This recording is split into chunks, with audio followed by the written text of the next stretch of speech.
Bocah jaga jualan malah tidur sambil angkat kaki di atas dagangan. Pembeli pun mencoba membangunkan sampai tertawa. Momen ini terekam kamera dan viral di media sosial. Sebuah akun Instagram Momomedsos mengunggah video viral tersebut, Jumat, tanggal 30 Maret tahun 2023.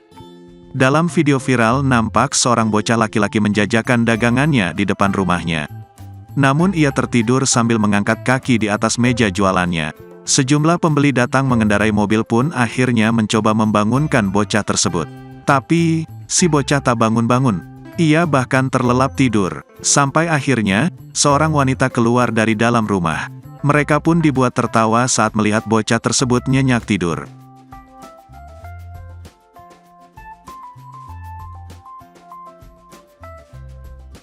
Terima kasih sudah nonton, jangan lupa like, subscribe, dan share ya!